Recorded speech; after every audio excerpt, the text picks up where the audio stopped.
Hello, a very warm welcome to Middle East Matters. I'm Sanam Shantier. Coming up on this week's show, on the ground with Kurdish fighters as the battle for Mosul begins. We bring you the latest from the front lines. Israel's plan to create more housing in the West Bank. This as Jewish settlers are ordered out of an illegal outpost in Amona. Also coming up, news by Syrians for Syrians from Syria. The managing editor of Paris-based Rozana radio joins us on set to shed light on covering the bloody 5-year conflict.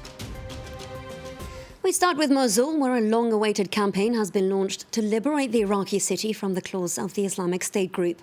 Leading the charge, Iraqi forces backed by the US-led coalition, which is providing air and ground support, as well as Kurdish Peshmerga fighters. Here's a report from France Television, whose reporters have been embedded with those troops. At the crack of dawn, these Kurdish Peshmerga troops are preparing to cross the desert into jihadist territory. We're going to defeat the Islamic State group. At least we hope so. Okay, guys, come on. We've got to go now. We fight for freedom. Around 4,000 Peshmerga forces are on this strategic route about 25 kilometers southeast of Mosul. The offensive has barely begun, and already they're facing heavy rifle fire. One of the fighters is injured, and he's taken away. 3 fighters are killed on the first morning of this offensive.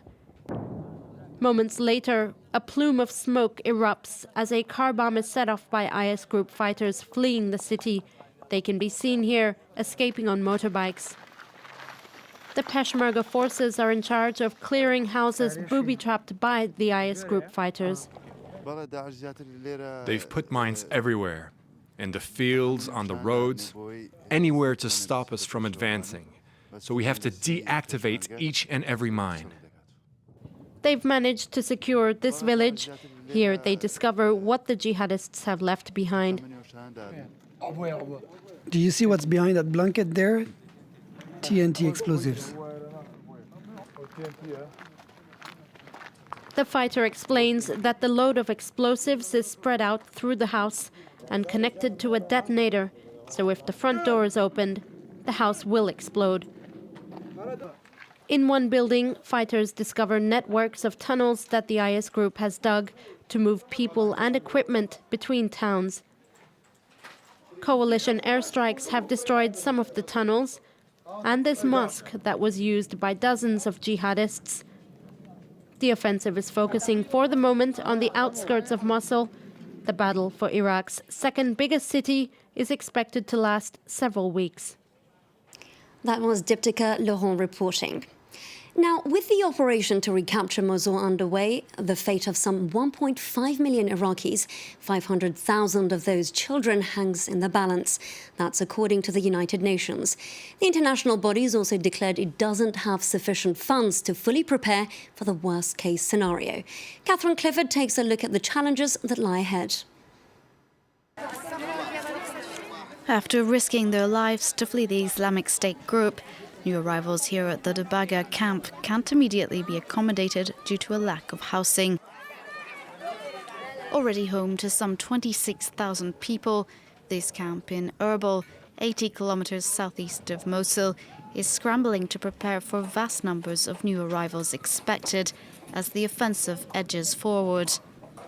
This man managed to flee the town of Hawija, where escaped residents said Islamic State militants became increasingly brutal to civilians as the battle there loomed.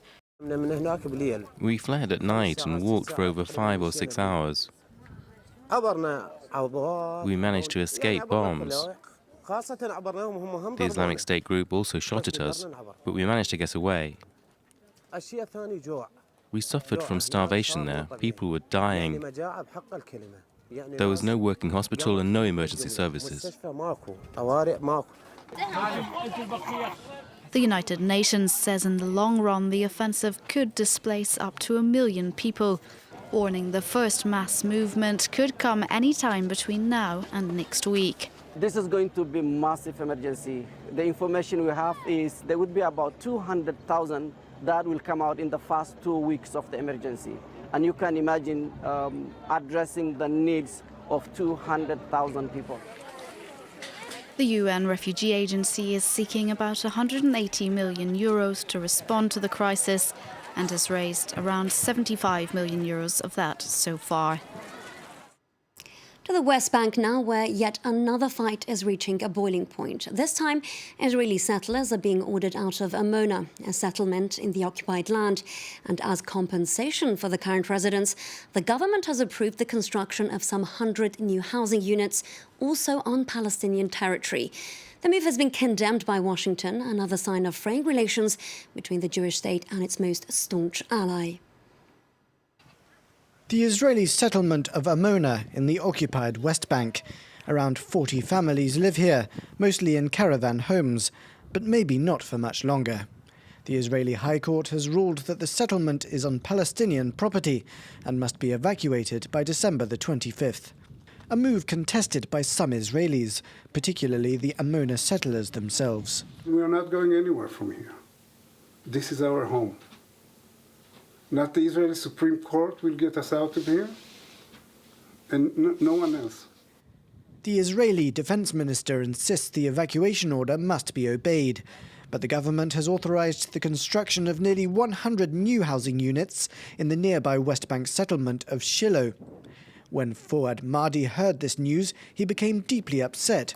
This Palestinian says part of this land belongs to his family, but he's been unable to access it since the nearby Israeli settlements were built.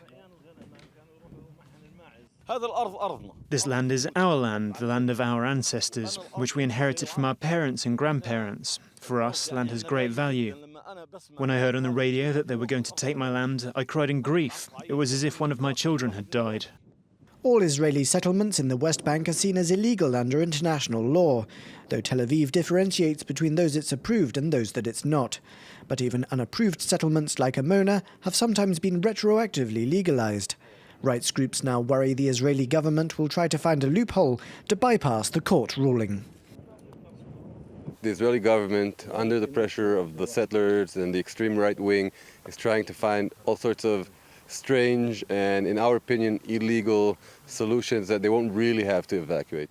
More than 370,000 Israeli settlers live across the West Bank, occupied by Israel since 1967.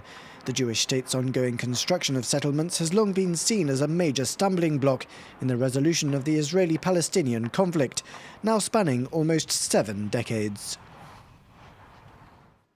Now, from a small apartment here in the French capital, a group of exiled Syrian journalists speak daily to correspondents inside the country to get a very unique perspective on the 5-year conflict. Their stories, spanning across current affairs as well as wide-ranging issues from health to social awareness, are broadcast on Rozana Radio, which was launched back in 2013. Today, the station, funded by a number of NGOs, is thriving, with some 60 on-the-ground reporters and a second office in the Turkish city of Gaziantep, near the Syrian border. It's certainly become one of Syria's few independent media outlets, giving voice to the voiceless. And we're joined now by Lina Chawaf, the managing editor of Rozana Radio. Lina, thank you very much for joining us. Can you tell us just how complicated it is to run an operation in Syria, which is somewhat restrictive and dangerous? Of course, it's very dangerous, especially now you have a lot of, armed group, different armed group in all the country, and a very small armed group, they fight together now. And all over this, you have the Air Force of Russia who bombing the liberated area in the country inside Syria. And would you say there's a gap now because you no longer have any coverage from Islamic State group-held areas? Yeah, of course we have a gap in this area because it's too dangerous to cover any news from this area.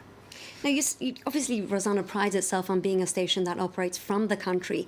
Just how do your audience interact with you? They interact actually through the social media or like WhatsApp, Viber, any kind of communication, like you can do it through anything through internet, because it's too dangerous even to call from inside in the normal mobile phone.